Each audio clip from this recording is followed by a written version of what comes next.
My name is Tani Sanchez. My mother's name was Marguerite Yule. My father's name was Luciano Sanchez. And I was born in Reno, Nevada. But my family has lived in Arizona since the 1920s. They came here from Louisiana. That was my grandmother, Mary Louise Wright, and my grandfather, Curly Larry Yule. They came here with most of their children. They had one that was born in Arizona, and they came on a railroad. They worked for the sawmill company in McNairy, and they were offered a choice. They either would lose their jobs because sawmills were going down in Louisiana. The lumber, they had relocated once before to Texas and then back to Louisiana. And this time they were offered the choice to go to Arizona or they would not have a job. So my grandfather said yes. And he was a lumberjack and he worked felling the trees. And so that's how they got here. My dad's side of the family. My parents divorced when I was young, so I didn't really know a whole lot of his family growing up. They were from Puerto Rico and they had immigrated into New York.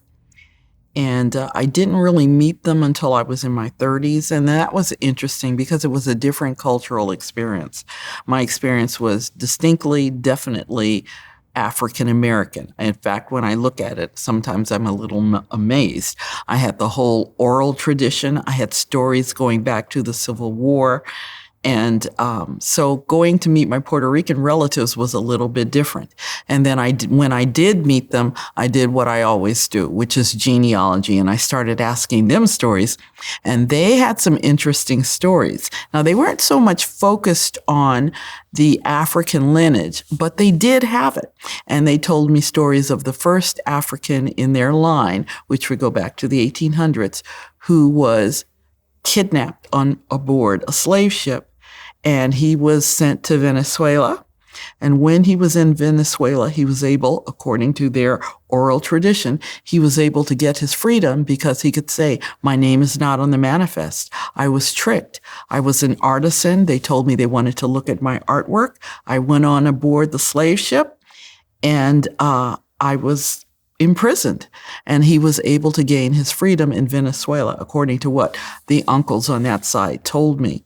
And he became prosperous. He owned a plantation, and he definitely had slaves too. But that is the genesis that they know of for that part of the family. And he was with a woman who they called Unahaba, and she spoke 5 languages: Spanish, English, Dutch, and I don't remember the other 2. Yeah, I have to go back and look at my notes. But that is how my family came into existence. She had 2 sons with him, and his name in the Americas was Domencio, or something similar to that. My mother's side of the family is the side that I really identify with, and this goes back to my grandmother. My grandmother could tell you stories about her grandfather. She was born in 1895, and he was born probably about 1840. That was her grandfather, sometime around there, 1840, maybe 1820. And he was from the Virginia or Maryland, in that area, Chesapeake area. And this was a man of such incredible pride and incredible strength. She was not one of these people who ever believed that she was inferior. She would say, we didn't come from nothing. We didn't come here empty-handed. She knew her value, she knew her worth, and she got it from her grandfather. And when I did some research into that area, that's the area where all of these Africans were congregating, first-generation Africans, and they were creating societies like, an African literary society. They were having African churches. The AME church, for example, that wasn't exactly in that area, but close by. They were doing all of those things. And I was reading some books, or a book rather, well, actually a couple of books. And these people, if you think about it, that was a time where all of the stereotypes about Africans and about Black people were just running rampant. If you didn't have someone who could tell you, who could remember, who could reinforce that all of these things that you're hearing are lies, these are misrepresentations of your people, people who could tell you the story of who heroes were and why they were heroes, who could point out hypocrisies, who could point out errors, and then of course they were living it too. I mean, that's you didn't have to go back to Africa to live and see that there was hypocrisy going on. But he was someone she never stopped adoring and just remembering and telling us stories about him. He was a Civil War soldier, a Union soldier, signed up in D.C., and was stationed for a while in Virginia. And then he was in Galveston, Texas. Yeah. And I don't know if you remember, this is where Juneteenth, yes. This is where they delayed the announcement of emancipation. And he was there during that time period. So it had to be horrible. In fact, because I wanted to know more about him, he just became the whole focus of my family history and genealogical research. I wrote to one of the librarians in Galveston, and I said, what can you tell me about the Black soldiers who were stationed there? Because they were there. They had to be there. The North sent soldiers out because otherwise freedom wasn't going to come. But she wrote me back a letter, and she said, well, we hated those Yankees. She said that she hated them. And she said, we didn't know much about them. This is the first time I even knew that this was the group of colored soldiers who were in Galveston. But she gave me some reference material, and the librarians have been so useful to me in terms of my research. And so I got a little bit of the feel in the stories they were saying and how angry everyone was. And I kept thinking, he got out of the Army after that. You know, some soldiers became Buffalo soldiers. He was out after that. But his story was different. Now, the oral history in my family, and I cannot confirm this through DNA because I cannot find the people I would need to confirm it with. But the story in my family is that his mother was named Kitty, and she was a relative, an aunt, we're not sure, a cousin of Frederick Douglass. So he had all of these reasons to say, I know I am something. I reject this. But when he was in the Army, he became friendly with two white officers, and they came up with a plan because at that time it was so nebulous. It was such a liminal time. Nobody was really sure how this emancipation and freedom would work out.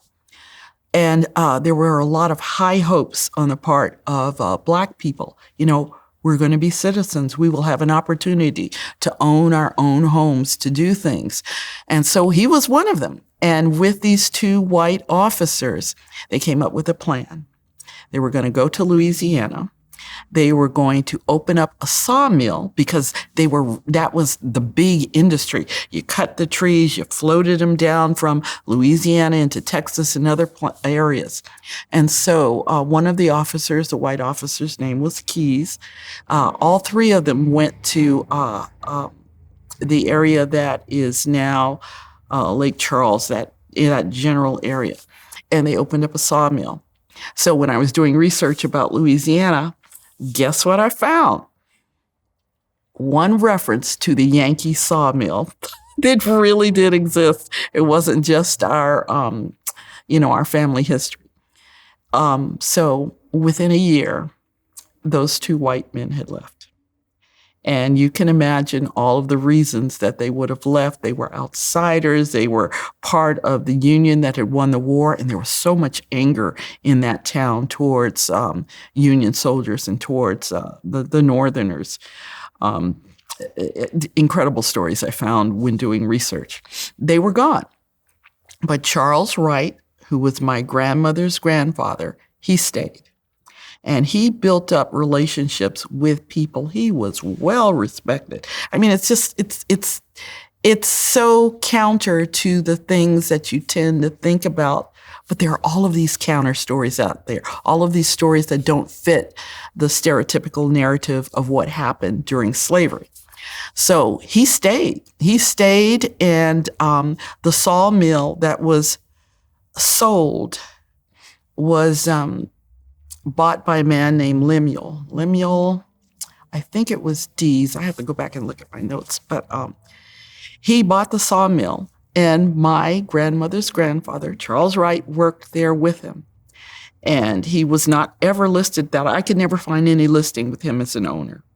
But I know that he took his money according to oral tradition, and other papers too, pension papers that mention these two white soldiers these two white officers that he set up business with. He became a good friend of Lemuel, who was a local, who was a person who was involved in the sawmill industry. And he also married a woman. He married a woman named Mary Ann Moss. And she was a former slave. She was emancipated after the Civil War. She left the plantation that she was on, which no longer exists. There were just a whole bunch of them that just industrialization pushed them out. And she went into the city, into Lake Charles, and she went to work for a woman who was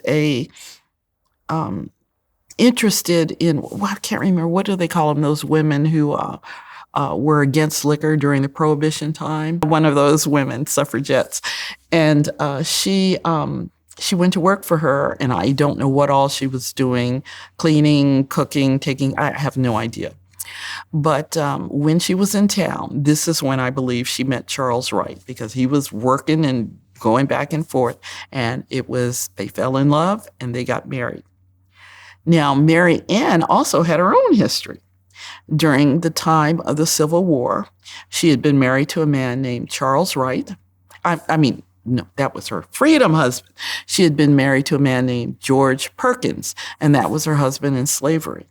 He worked for a plantation that was a few miles away, but he would get time off every now and then to go see her, and they were married, and they had 3 children. He was one of those Black people that was forced to work for the Confederacy. And he died during the Civil War. And we don't know what, we don't know why. We know that they had a funeral for him. And one of Mary Ann's brothers said, that he was considered some sort of reverend. So he had status among African American people. But when he died, he said, we couldn't go to the funeral. His wife couldn't go. His children couldn't go. None of them could go because they were on another plantation. And he just said flat out, it wasn't like it is now. We could not go. So you think about that. That's kind of horrifying, actually. But she did remarry years later with Charles Wright, and they had children. They had at least 5 that I can find, apparently, in the record. But 2 of them died, so 3 lived. And that was Charles Wright Sr., my grandmother's father, Lemuel Wright, and Catherine Wright. And so Charles Wright married a woman named Lydia. And then that was a whole nother thing, because the Wright family, Mary Ann Moss, was very, very pale. I spoke to someone on Catherine's line who knew the stories and everything. And they said she looked just like a little bitty old white woman, which was interesting. Charles, on the other hand, looked like Frederick Douglass. That's what they say. And so the children that they had were pale. They had straight brown hair. And so according to the Times, those were the catches. First of all, they came from a wealthy family because Charles started his own business. He owned groves of orange trees. And when I went back to Louisiana, my Uncle Taft, he said, yeah, this is all the land my grandfather owned. And he was pointing everything out. We used to have this, we used to have that. And so they were catches, okay? So Charles Wright Jr., or the second, he was working in the sawmill. He was doing things with his father, and the expectation was that he would carry on the tradition. So he came from parents who were mulatto, And one day, I don't know how, probably at the sawmill, he saw a dark-skinned woman. And when I say dark, I mean black, really black, that kind of black. So he saw a black woman there, and her name was Lydia. Sassy, smart, didn't take nothing from nobody, and wasn't particularly thrilled with him. Wasn't saying, oh, yeah, this is a catch, whatever. She wasn't doing any of that. And Lydia had her own story. Lydia, the most we know about her parents was that they were in Texas. They were enslaved. And though she was not born during the slavery period, but Lydia's parents died. And so there was a white woman who traveled from Louisiana to Texas and back and forth. And this woman decided, because there were 5 children that were alone, and she could not bear children. So she decided she was taking those black children, they were going to be her children. So let's talk about overcoming the narratives and the stereotypes. She took Lydia and her brothers and sisters, and she raised them in her house as if they were their own. So you had this cold black woman who had all the mannerisms, who was raised in the culture of whiteness. And my understanding was that she could sing like a bird. She was a beautiful singer. And so she met all of the criteria that these mulattoes would expect. But she was black. She was black, and they did not like that. They were furious. He fell in love with Lydia. She was not what they expected. And my Uncle Taft told me, you have to be willing to change and move with the times. And in that time, you had a lot of black people who were merging. The classes were merging, the mulatto class with the so-called black class. And he was part of that merger, part of the way those people got together. So he married her. The parents refused to come to the wedding. But then Lydia got pregnant. And she got pregnant with my grandmother, Mary Louise. And that's when Mary Ann Moss said, I have to see my grandbaby. This is my oldest son. This is it. It's got to end.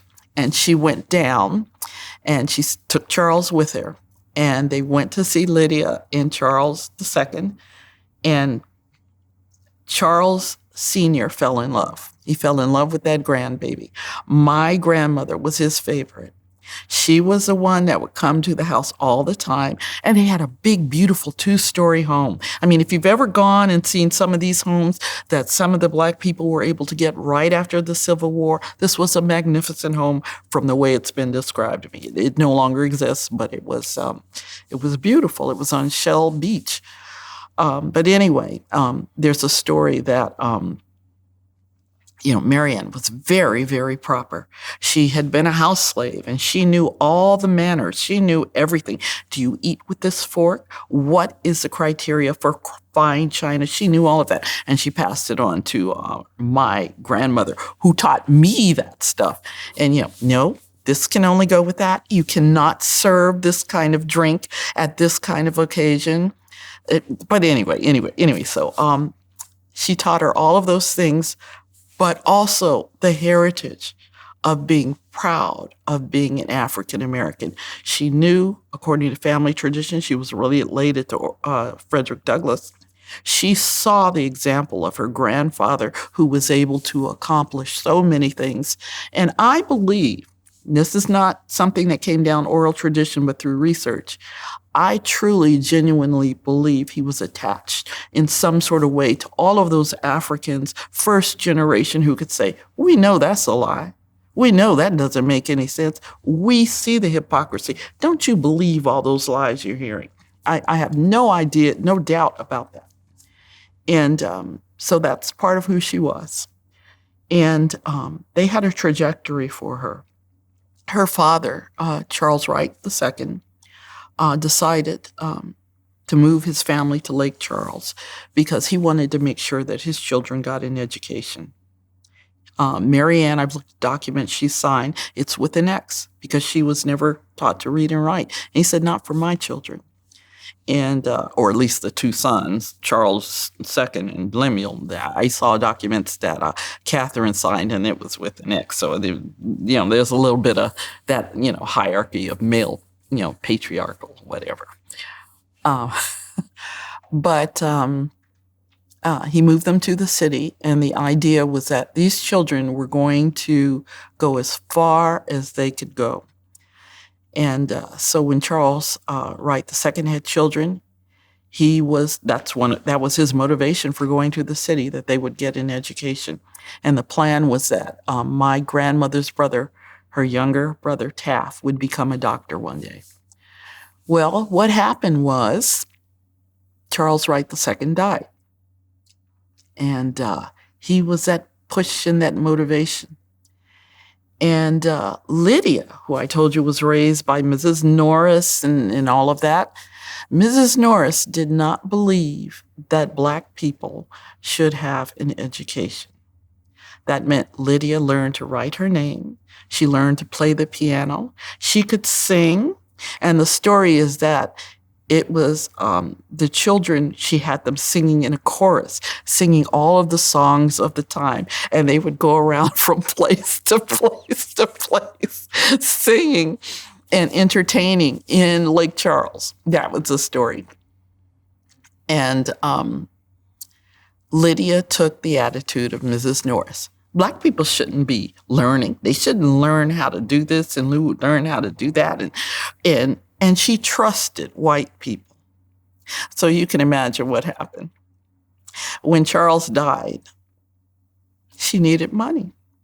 So all of the acres and acres and acres of land that he had that came to him through his father, she eventually lost all of it. She would need money and they'd be like, yeah, well, here, we'll give you this. She had none of that. She had none of that understanding. And Charles II was dead. So my grandmother was raised right on the edge with a life of privilege and an understanding of who she was as a human being and who she was as a Black person, and being accustomed to people kowtowing. Because, that's what people do when you got money. They look at the money sometimes more than they look at the character, but she had character too. And so you know how children say, I don't want to go to school. Well, when she said it, who was there to hear her? Her mother, which meant that the plans that Charles Sr. and Charles II had did not come to fruition.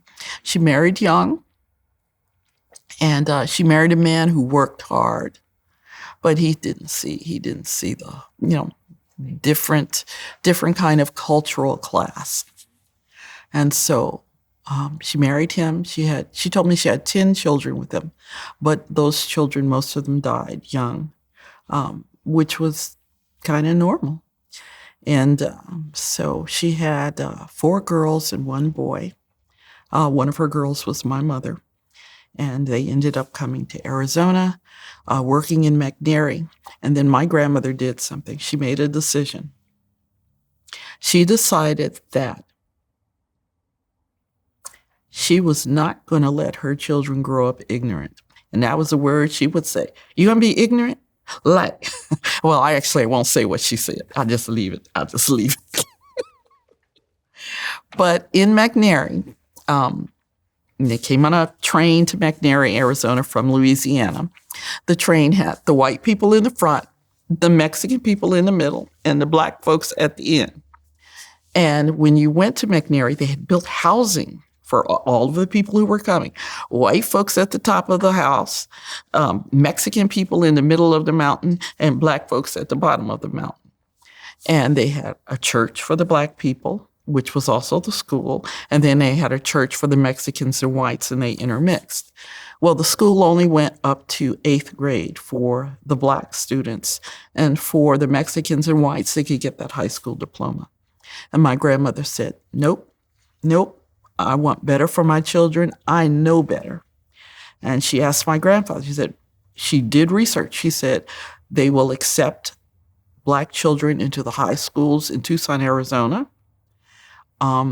and even in the University of Arizona. Doesn't mean that it was all integrated and fine and everything. Definitely not. I got stories from my aunts and uncles about that. But she said, no, if things change, they are going to be ready. And my grandfather said, I'm not leaving. I didn't kill nobody. That's a quote. I didn't kill nobody. I'm not leaving. And my grandmother said, she begged him and begged him and begged him. And then she just said, I'm leaving. I'm going. And she persuaded him to drive him to Arizona. And that's a whole nother story about Lydia, but Lydia was already here. So that's a whole nother story. But she came to Arizona and put her kids in school. And so Curly, who was left behind in McNairy, well, what kind of life is that? Your wife is gone. Your children are gone. He drove on down. He came back on down. And this turned out to be a good move for him, for her, for everyone. And she did what she wanted to do. She put her children through college, and with the exception of one. One became a nurse, so she went to nursing school. And that was Ruth. And the other child, she said, well, she accepted a sort of a defeat. She said, not everybody can be educated. And one, she said, okay, it's just not going to happen. But her son became an engineer, and two of the other daughters became school teachers, graduated from the University of Arizona. Another one, there was some sort of office management for people who were like secretaries or whatever, and that was on Curleen. She went through that school. So she achieved her goal. She said, no, when things change, I'm going to be ready. They're going to be ready. And they ended up going to California. There was a time period, World War II again, where there were new opportunities opening up for Black people. And they were there. They had been positioned and ready. And so many of them moved to California. My uncle became an engineer for the state of Arizona. My mother taught here at the Dunbar. She taught for a while in California. She would tell me some stories too, She would tell me stories like how when she was in California, finding out who she was and where she was going. She got one job, and it was something clerical for a school system. And my mother was Marguerite Yule. And so she took the job, and she was doing whatever it was. And then one of her applications came through for teaching. And she had never told anyone that she was working with that she had a degree. And when she said, well, I'm leaving, and they asked her where she was going and what she was going to do, she said there was such anger among the whites. This Black person who's been working with us has a degree and is going on to teach. But that was the time. That was the time, and that was what was happening. And she ended up eventually moving back to Arizona.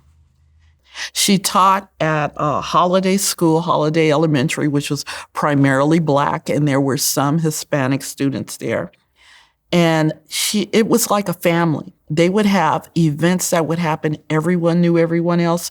When students got in trouble, they knew the parents. And if they didn't know them, they went and found them. And it was a whole different dynamic for Black people who were being taught by Black people who actually cared about them, who didn't see them as criminals, and who said, if there's a problem, we're going to work it out together. And I remember as a very young girl, they would have cake walks. They would have all kinds of festivals at the school. And we would go with my mom. She had to be there, and we were there with her. And it was really a beautiful dynamic from everything I understand and remember. The things that I remember are birthdays, with my mother, and how she would have birthday parties for us, and there'd be cake, and how excited we were. I remember going to drive-in movie theaters. People don't even know what that is now, but it was so much fun. We would bring our food, and we would watch, and there'd be at least 2 features. But in terms of larger celebrations, it was always Thanksgiving and Christmas. My grandmother's children, my aunts and my uncle, they had moved away, but they would come back for Christmas and Thanksgiving, and everyone had a specialty. But the person who could cook was my grandmother. Her rolls were fantastic, her yeast rolls, her turkeys, everything was amazing. And that was a big to-do. Everybody would come back to the house. Everybody would well, really, it was my grandmother, my Aunt Selma. They knew how to prepare some food that could make you cry. I wish I could cook like that. I cannot cook like that. I can't even pretend. But those were some pretty amazing celebrations and events. My schooling. So I went to school here in Arizona. I went to Davis Elementary. There was another elementary school I went to, and I can't remember it. But my mother initially, because of her teaching schedule, she put us in St. Augustine School. So it's a private Catholic school. We're not Catholic. We're African Methodist Episcopal. Exactly the kind of church you would expect me to be in, having the grandmother that I had. But she put us in St. Aug because she had to work. And at that time, she was divorced. So she needed that kind of support. And apparently they were able to drop us off at my grandmother and grandfather's house. So I went there, went to Davis, went to John Spring, which was Dunbar, where she had taught originally, but it was John Spring when I went there. And then from John Spring, Tucson High, and from Tucson High to the University of Arizona. And that's where I got my bachelor's degree. After I got my bachelor's degree, I got married, moved to Louisiana. And coming from Arizona to Louisiana, I moved to Louisiana because that's where my husband was from. But it was culture shock. I mean, you come from an environment where everything is white, and all of a sudden you're in an environment where just about everything is black. I remember walking down the street and it was like, there's black people everywhere. They're everywhere. It was a real culture shock in more ways than one. And coming from Arizona, I was pretty much a loner. And there was dysfunction in my family, many things that kind of made me a misfit, not just the racial thing, but other things going on. And living in Louisiana just sort of made my eyes open. It was like, oh my gosh, there's this whole black world with black shopkeepers, with black arts and all of these things going on. And it's not that I didn't know anything about that. My mother had been active in the NAACP. There was always some kind of event going on. My grandmother was at one time the state president for the Women's Progressive and Civic Club, which is part of the National Association of Colored Women's Clubs. So they were always having tea parties and events. It was again, the liminal area. You kind of have the culture of the higher class blacks, but you're poor. So it was like a mixture of all of that. So the tea party and the etiquette, but it was just, living in both worlds, sort of. But anyway, when I got to Louisiana, that was a whole nother world right there. So, and that's when my eyes really were opened in another way, in a deeper way. And it was hard in many ways, but it was a worthwhile experience, changed my life. And my daughter was born there also. And then that marriage ended. I joined the military, so there was a whole nother introduction into another world. And I have this thing that I say to people, which is reincarnation. Really? I've already been reincarnated in this life so many times. I don't need another life to die and go somewhere else because I've been anyway. So anyway, I was in the military, and in the military I did television and radio newscasting overseas in Korea. I also worked as a journalist for a newspaper because I wanted to get into the field that I had started in college. I had done radio here locally. And I was overseas. My military service ended. I didn't have a job. I had to come home. I cried all the way on the plane. I don't want to come back here. I didn't want to live here anymore. I did not even. But life takes you where it takes you. And I came here, and the things that I thought were really important for my child. I wanted her to know her Blackness. I wanted her to have, I just thought, I do not want you isolated in this sea of white people who do not love you, understand you, or know you, or want anything to do with you. I don't want that for you.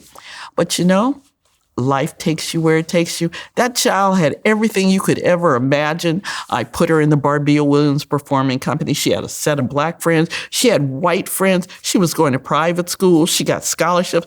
That child had everything good on every level. And that was one of the happiest children you ever meet in your life. So the things that I wanted for her, she got. My grandmother inspired me, and my mother inspired me. They inspired me by giving me a sense of self-worth, by letting me know that being Black was definitely nothing to be ashamed of. It was something to be proud of. They set in me on the road to really wanting to do research. And eventually I got my master's and my PhD. And just analyzing and thinking about life. And I had a real love for movies, and I was always looking at racial elements of it, but I didn't have the words for it. I didn't have the theoretical background, and I got that through the master's and through the PhD. And it has made me write a book about genealogy, about my family's history. It has made me interested in writing about other people's history, and that's the Meals and Memoirs cookbook, which is, I actually cannot cook.